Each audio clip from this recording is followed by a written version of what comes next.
la inexorable irreductibilidad del espíritu humano. Esa es la mejor forma en la que se puede escribir el espíritu de la película de la cual vamos a hablar hoy, que es Gattaca, del 97. Esta película yo no la recordaba de la manera en que la vi hace unos días. Era de mis películas favoritas, la recordaba con gran afecto y aunque planteaba algunos temas de ingeniería genética, los temas acerca de transhumanismo y de esta distopía transhumanista no los había visto en la forma y la apreciación del desarrollo de la película. Me explico. Esta película salió 2 años antes de Matrix. Y vaya revuelco que dio Matrix. Y es del mismo director que hizo la película In Time, que como ya saben en mi resumen anterior, es de las películas que más me encanta en concepto, no tanto en desarrollo. Mismo director que hizo el show de Truman. Así que ya saben que este sistema, este ideal de los mundos que no son reales o de aquellas distopías en donde todos los matices que dividen al ser humano han desaparecido.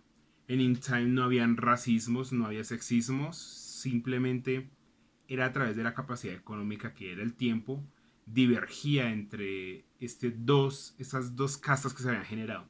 Mientras que en Gattaca había un genoísmo, o sea, un racismo de genes, que determina dos espectros de la sociedad.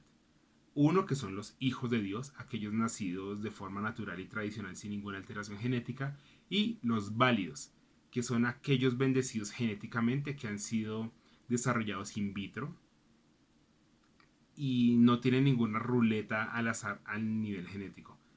Se han modificado sus genes a fin de eliminar completamente las enfermedades y cualquier trastorno genético dañino y de promover los atributos deseados por parte de los padres para sus hijos, determinando así su futuro. Es muy interesante, o sea, es muy interesante porque los temas acá que se tocan a nivel bioético no solamente es el transhumanismo, no solamente es la ingeniería genética, no solamente es el genoísmo, la Declaración de Derechos Universales de Genoma Humano y los derechos humanos que existe. El transhumanismo es algo que existe y se plantea y se ha llevado de la misma forma que la película Robots, que plantea esta divergencia de solo las clases altas pueden permitirse las modificaciones genéticas a sus hijos. Entonces solo los ricos, ese 1% del planeta, va a tener la oportunidad de crear seres perfectos, mientras que el otro 99% que no tiene acceso a este tipo de modificaciones porque simplemente no tiene el dinero, ¿qué va a hacer? Va a generar una subcasta, un subser humano. O sea, nosotros somos neandertales, mientras que los hijos de los ricos, beneficiados genéticamente y benditos por la ciencia y por la lógica, van a tener acceso. A través de esto quiero plantear si es tan difícil el mundo que plantea el genoísmo al mundo actual. Son todas, son las mismas oportunidades, las tenemos todos. Es verdad esa estupidez de el que es pobre porque quiere. Todos partimos de la misma base.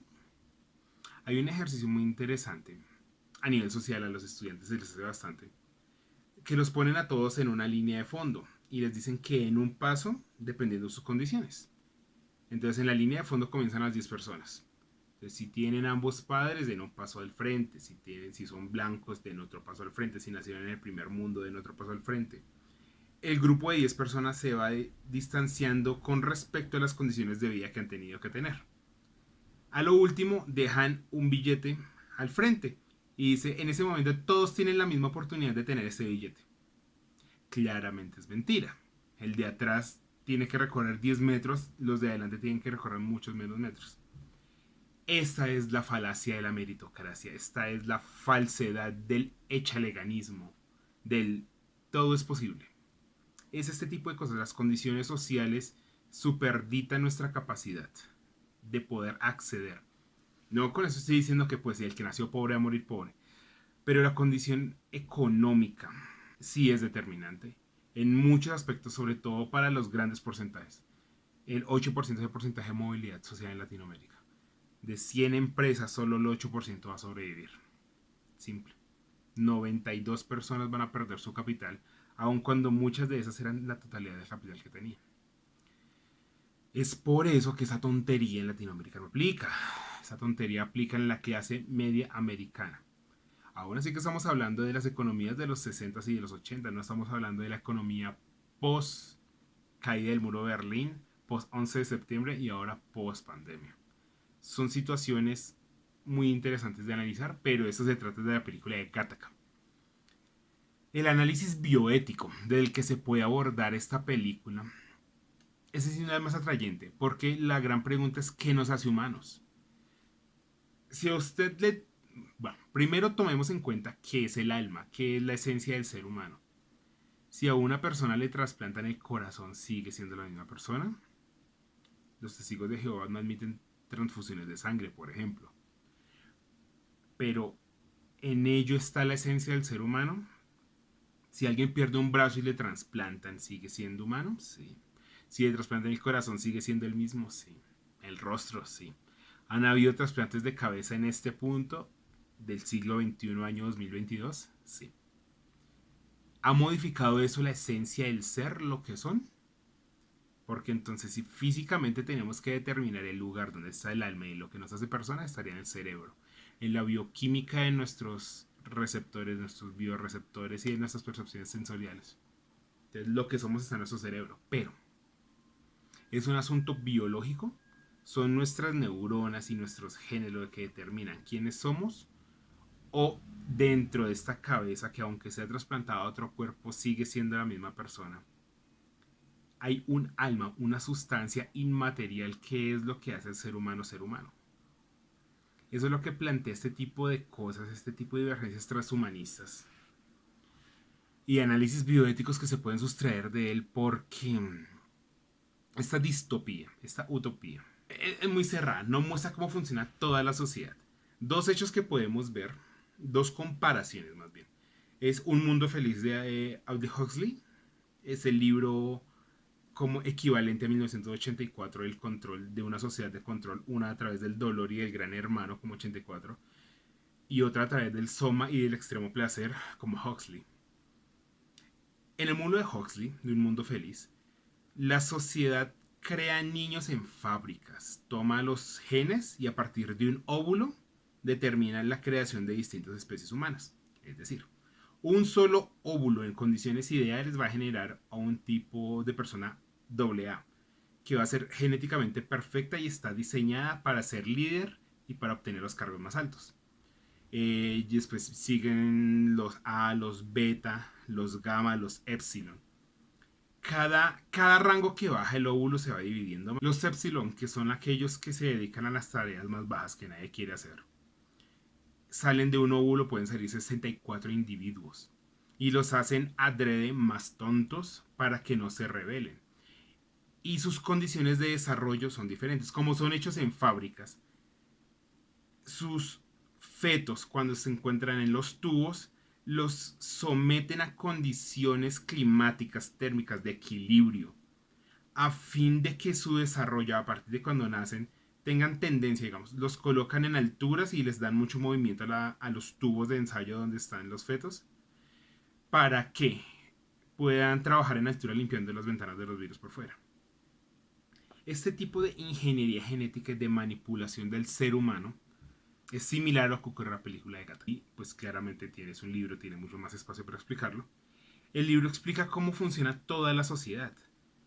Un factor muy relevante que hay es que la familia en la película existe. O sea, los padres deciden si quieren tener a su hijo natural, que es la opción más tonta en este mundo porque está determinado que el éxito prácticamente lo maneja el gen, o si por el contrario lo van a modificar como es lo más responsable. En el mundo de Huxley no existe la familia, porque los niños son creados a fin de que obren para el Estado, ya tienen su funcionalidad en la Tierra perfectamente delimitada. Eso es muy interesante, pero obviamente acá tenemos que tratar el tema, no tanto marxista porque no es el enfoque acá es completamente bioético, de la desigualdad social, de la inequidad de acceso a las oportunidades. Acá todos, según como muestran la familia, era una familia estándar, tiene acceso a la modificación genética. Sin embargo, para esta casta baja, que ha sido sustraída de su naturaleza, de su valor como humanos, no tienen otra oportunidad que mantenerse en la línea. Sin embargo, el protagonista, este individuo, va a ir en contra de todos los establishments de la sociedad y va a cumplir su sueño.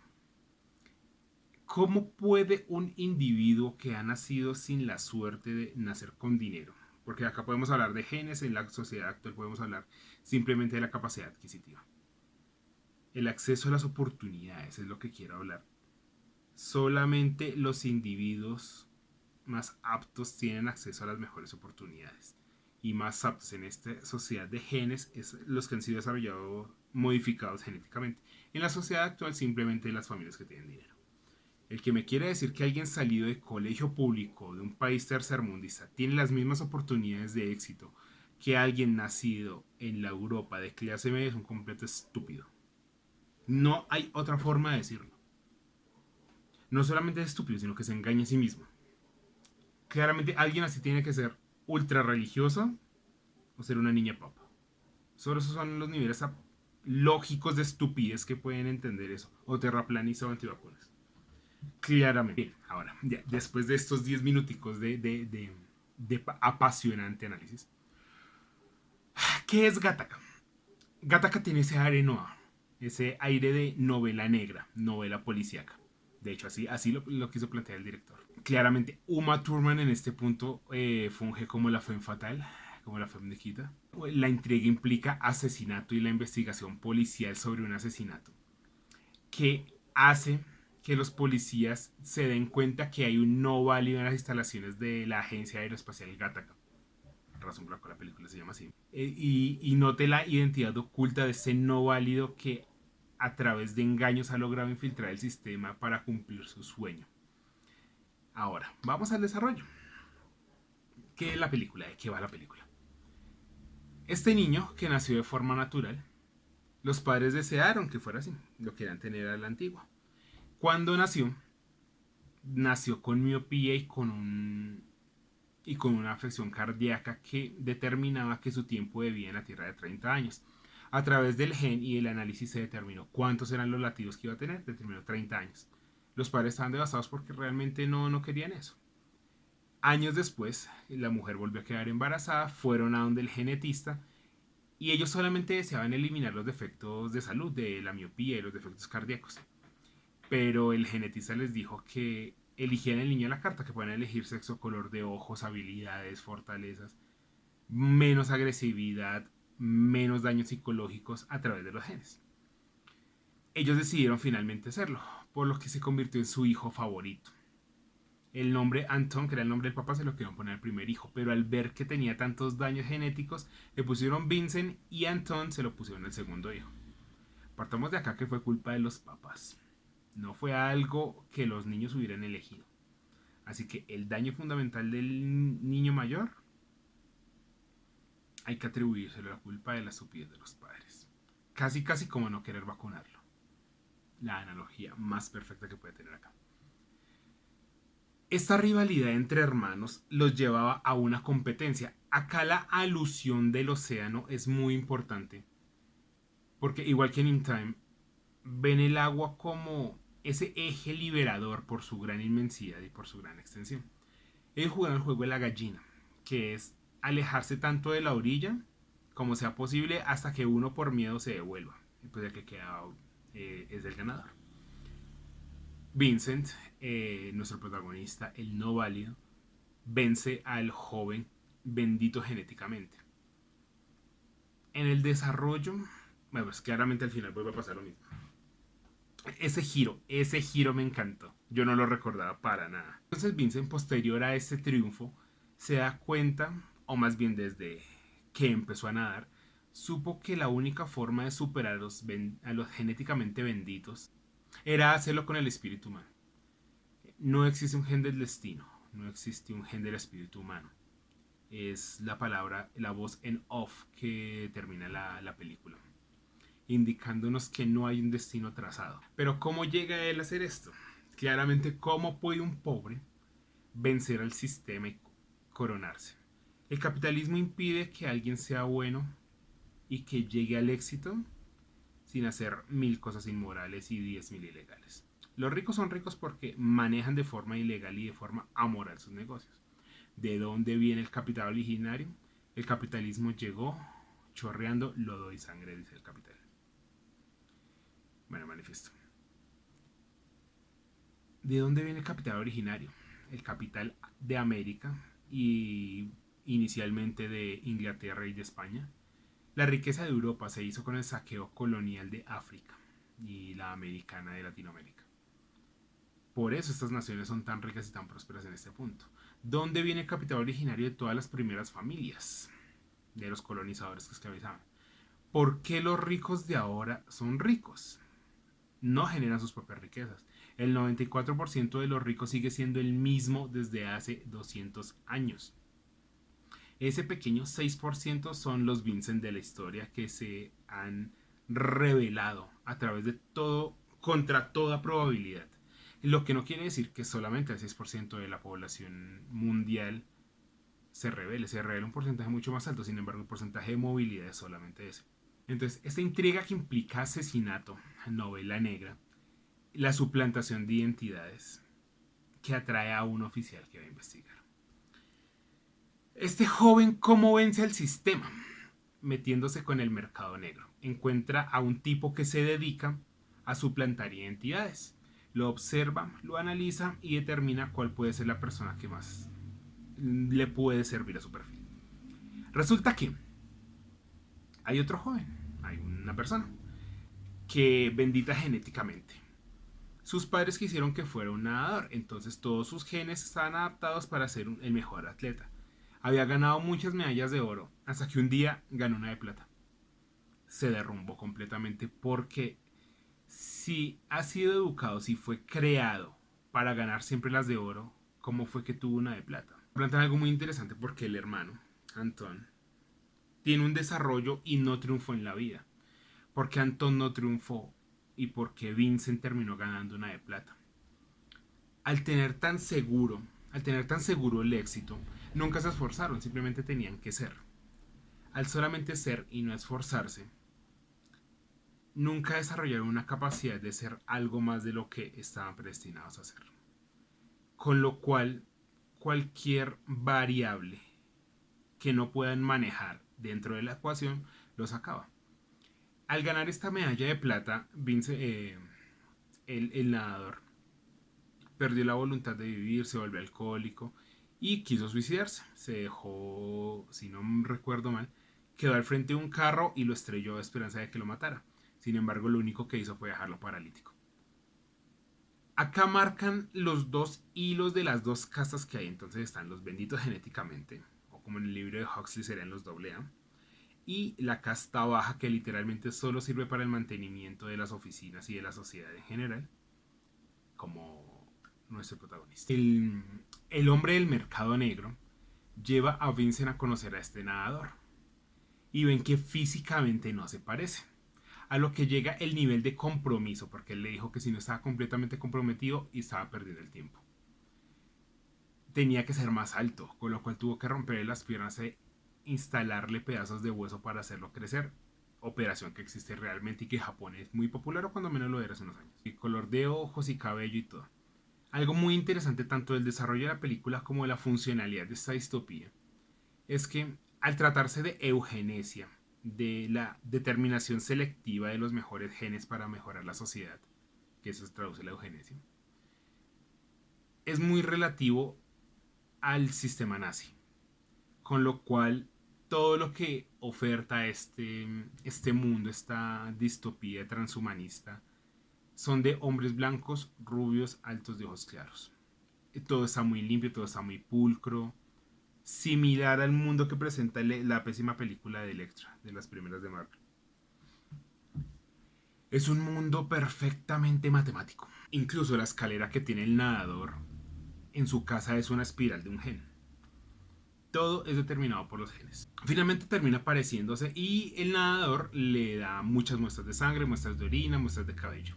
Cada mañana Vincent tiene que rasparse para limpiar todas las células muertas.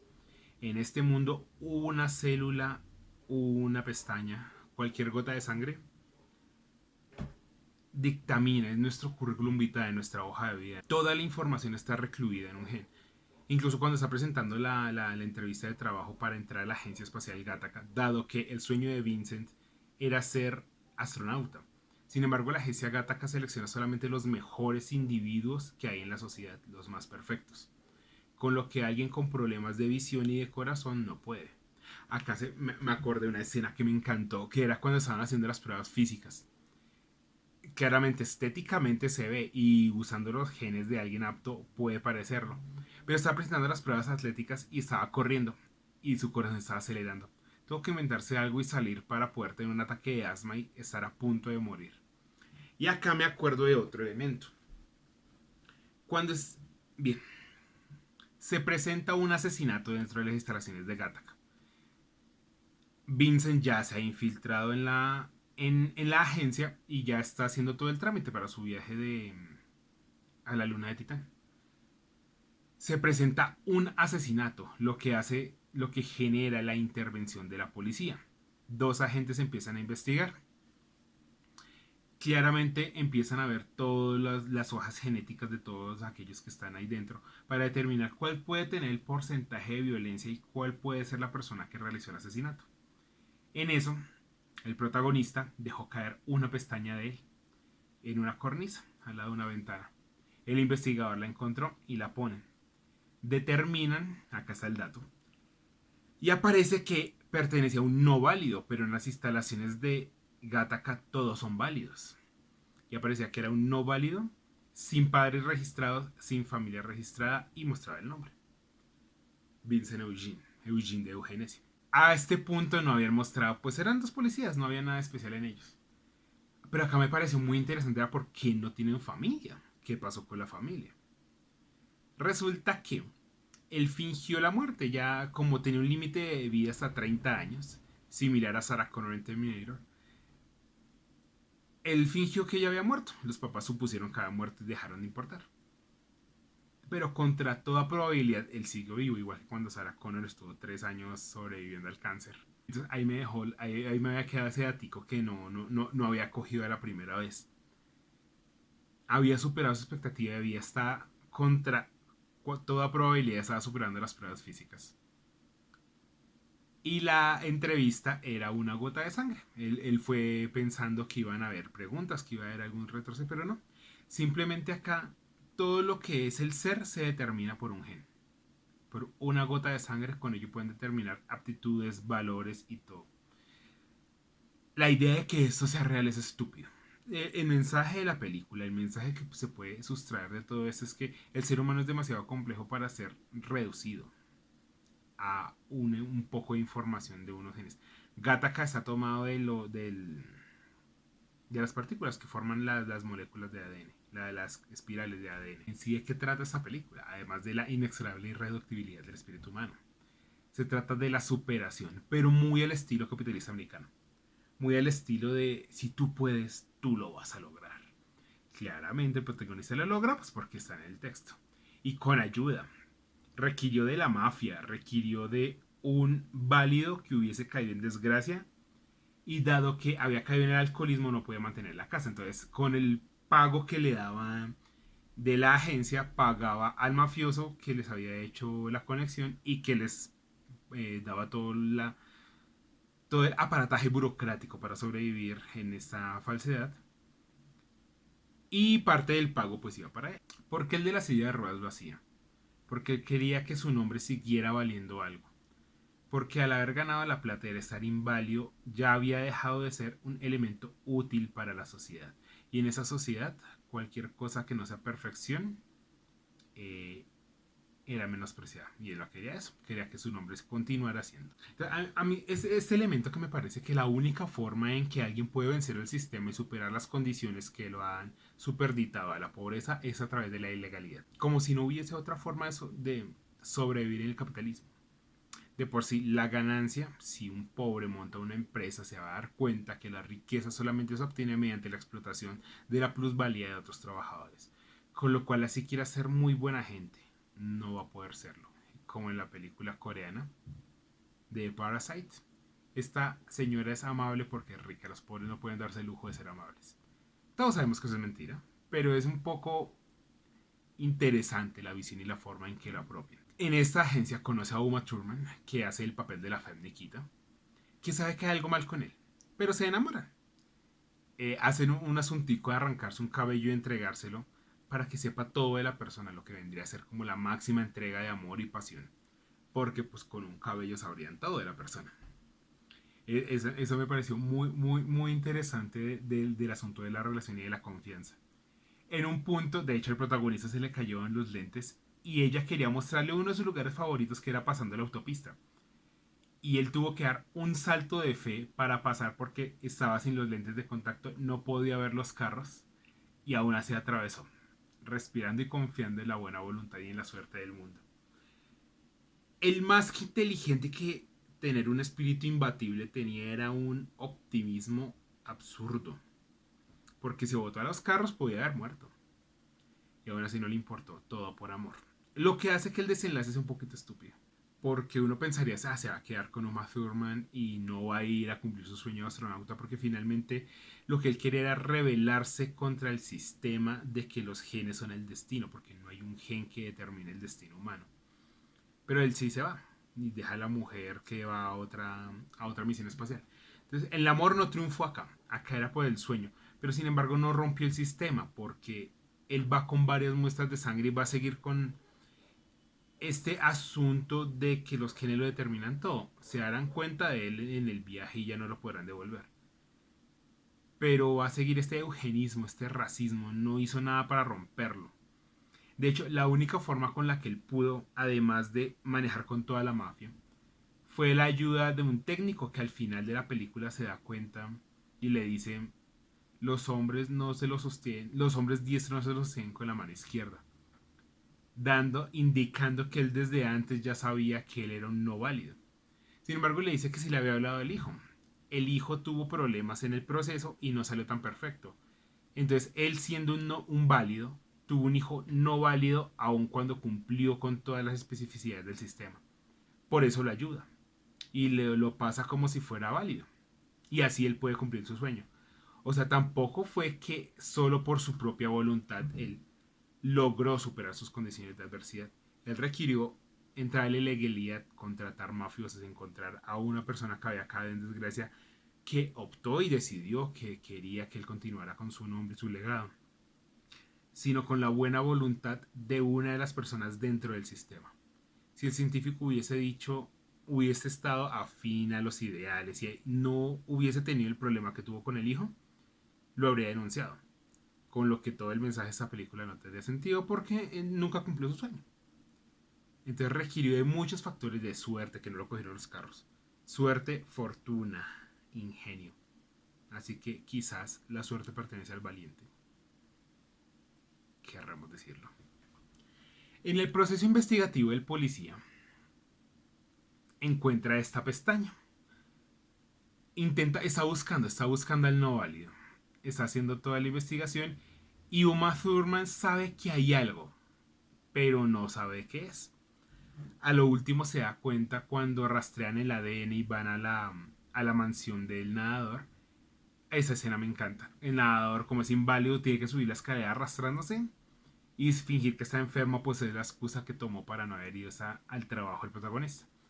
Cuando Uma lo ve, se da cuenta que ese no es el mismo hombre de quien se enamoró, pero el otro es un fastidio, hace que lo bese. Engañando al policía una vez más, porque, y acá llega el giro que me encanta y que yo no recordaba, el policía es Anton, el hermano, que no lo logró y está trabajando de policía. Entonces él está buscando al hermano. No solamente un no válido, no está buscando resolver solamente un crimen, sino encontrar al hermano. Claramente después de esto, él sabe que es el hermano. Uma Thurman acaba de darse cuenta que está mintiendo sobre su identidad. Posteriormente le revela que ella también es una no válida y que está haciendo lo mismo que él, tenía el mismo sueño que lo vas a cumplir a una misión espacial también. Recordé el dato de Uma Thurman porque ella en un momento tiene desconfianza y quitándole uno el cabello va a una ventanilla a solicitar información, a lo que uno puede llegar a preguntar: si un sistema como este fuese aplicado en la vida real, todo el mundo podría tener acceso de cualquiera, por un poco de saliva, una gota de sangre, un cabello. Imaginen la cantidad de inseguridad que hubiese donde cualquiera pudiese tener acceso a la información de cualquiera con un puntico, con una célula muerta. O sea, realmente es preocupante. Eso es interesante porque la declaración de la privacidad genética de la UNESCO, la declaración, indica justamente eso, el temor que puede haber a la apertura. No hay que llevar esto a tanto al análisis de que esto pasa justamente con los datos cibernéticos. La privacidad de la data a nivel filosófico implica un punto interesante porque es la entrega de todo lo que somos al algoritmo, nuestras preferencias, lo que queremos, lo que anhelamos, lo que hablamos, porque cualquier cosa que ustedes hablen al lado de un micrófono les va a aparecer la publicidad de los 3 minutos. Este tipo de privacidad que se le entrega a las entidades privadas o estatales, no importa esta la naturaleza, es sumamente peligrosa. Ahorita nosotros no lo vemos, de la misma forma que los iraníes no entendían la importancia del petróleo y que la cedieron gratis. Nosotros tenemos nuestros datos gratis. En un futuro nos vamos a dar cuenta del costo y la gravedad del asunto que estamos entregando. Finalmente que cuando el policía, el hermano Antoine, lo descubre, lo confronta, se encuentra con él, lo confronta y le dice que él no tiene derecho a cumplir sus sueños, que él sí. Entonces tienen otra vez el juego de la gallina, otra vez la inmensidad del océano y vuelve a perder.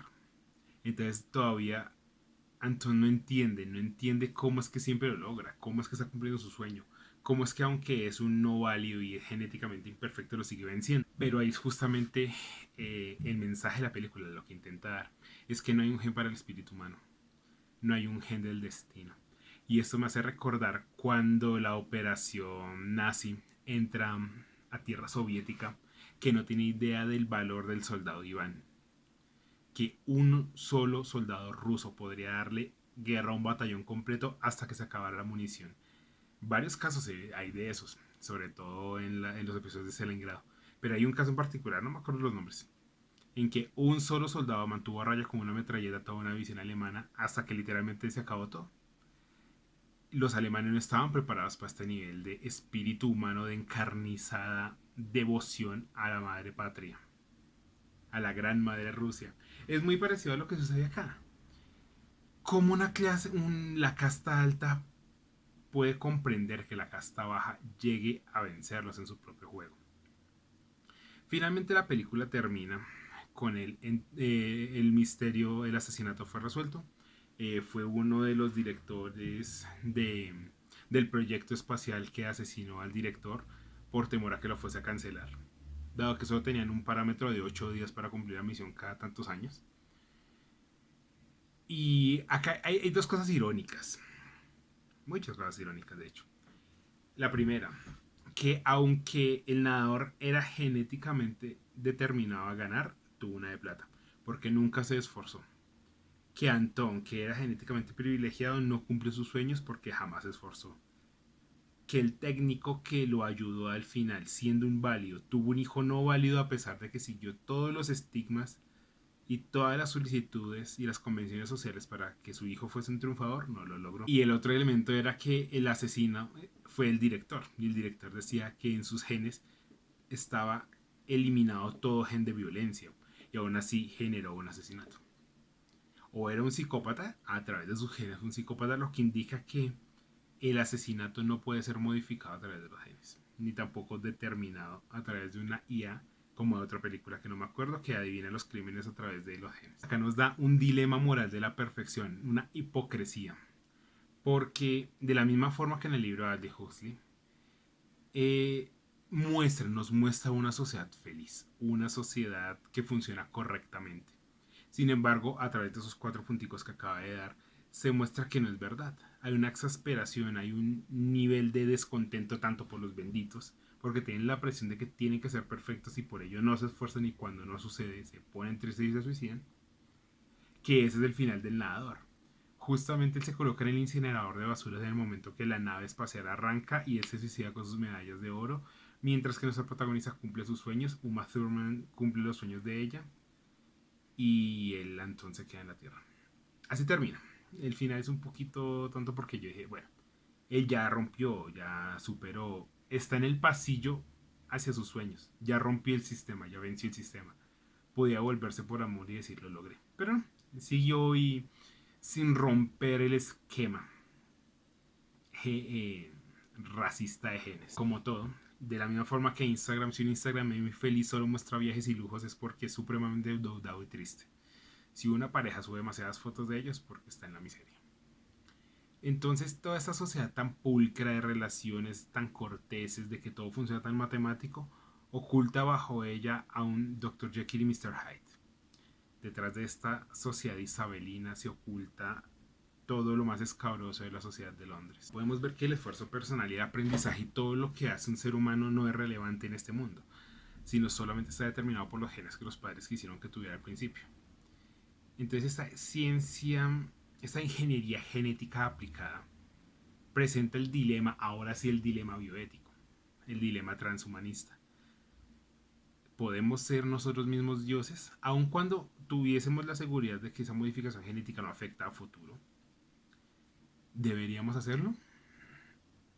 Estas discusiones no tienen, estas discusiones no tienen sentido alguno en un mundo práctico. Porque va a suceder. Simple, va a suceder. Si se está de acuerdo o no, depende del nivel de alcance y el nivel de equidad, de ecuanimidad que podamos tener en la repartición de los beneficios genéticos. Si toda la población puede ser modificada genéticamente, sería perfecto. Si solo los ricos pueden acceder a estas modificaciones, ahí tenemos un problema. Acá hay una constante muy curiosa que tenemos que tener en cuenta, es que la ciencia se usó para elevar al hombre al siguiente eslabón de la evolución. Sin embargo, discrimina, se convierte en un elemento marginal de su propia ciencia. A un pequeño grupo lo eleva, el resto se mantiene en la marginalidad.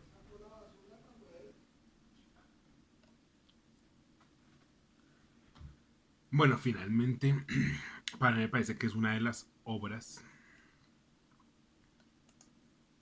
Bueno, finalmente para mí,